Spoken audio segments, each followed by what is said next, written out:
But let's talk about what we started off, what we were going to talk to you about, and this is facial recognition to be added to police officers' body-worn cameras. I mean, this is something now, I suppose, body-worn cameras that we get used to. I was in a shop the other day, a famous, I'm not going to give the brand name, but a famous sort of sporting warehouse type shop, and the security guards there were walking around with body cams on, and I'm thinking, presumably this is in case they get into some kind of stramash with a shoplifter or something like that. So I guess people by now are not terribly upset that police have got these things because they need to have them. Does it really matter whether they've got facial recognition or not? Well, I think it probably does matter. I have to say, first of all, I think we're quite a long way away from police body-worn cameras having facial recognition on them. This is a comment that comes from the Policing and Crime Minister, Chris Phil, who I think last week said, you know, that's what we perhaps might be looking at in the future. So we're quite a long way away from that. And the reason for that is because there have been such sort of a backlash against the attempts to use live facial recognition cameras in a very limited way already with big crowds. South Wales Police and the Metropolitan Police have both been challenged around the use of facial recognition cameras. There was a big court case which South Wales Police eventually lost around the legality of that. And so the police have had to go very, very slowly, step by step, getting public opinion on their side, making sure there's appropriate guidance and legal rules are all in place before they do it. We know the Met Police used it at the coronation. And in fact, at that committee hearing, what we heard was that the Met had facial recognition cameras in 3 locations and made 2 arrests, including a man who was wanted, who was a convicted rapist, who was wanted for the breach of a sexual offences prevention order. So that shows you the potential benefit of having those cameras, in that they can spot wanted people who may be on a watch list. Officers will then go and speak to that individual, and if it is the person they believe the cameras say it is, they can then make an arrest.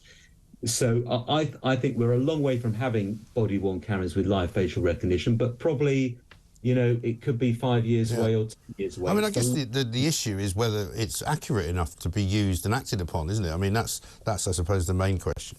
That's the question. Some recent research, which the Metropolitan Police published a couple of months ago from the National Physical Laboratory, showed that on the particular setting that the Met is now using, there are only 1 in 6,000 people who get a false match. That does not mean that that person will be arrested. All it means is the camera will flag someone up, 1 in 6,000 people.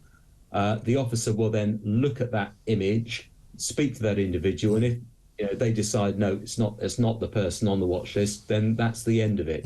Now, that's, the police feel that that's a pretty good basis upon which to extend the use of those cameras.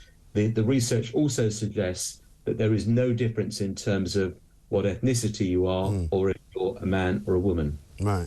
Yeah, I mean, it's purely, for me, it's a matter of technology, really, because it's going to become something that is used more and more and more in everyday life. Like I say, I mean, to now see that basically security staff at shops have got body cams, you know, pretty soon maybe we'll all be walking around with them. You see cyclists all the time with their cameras on their helmets, you know. There's an awful lot of, you know, what you might call surveillance TV footage going around.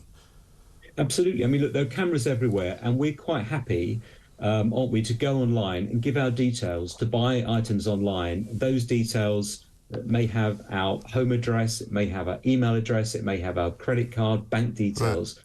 We're quite happy and willing for those details to be used, by companies who may then share that data. Goodness knows what goes on.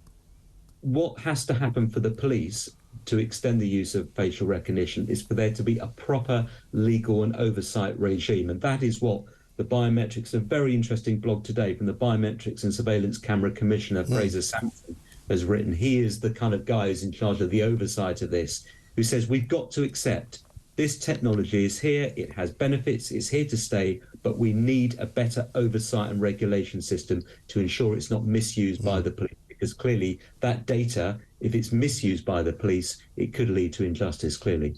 Indeed. Danny, thanks for talking to us. Danny Shaw, their crime and policing commentator, on the possibility that in a few years' time, mind you, it may well be that police use facial recognition cameras. I don't particularly have a problem with it, and as you see from what Danny said, there is a benefit.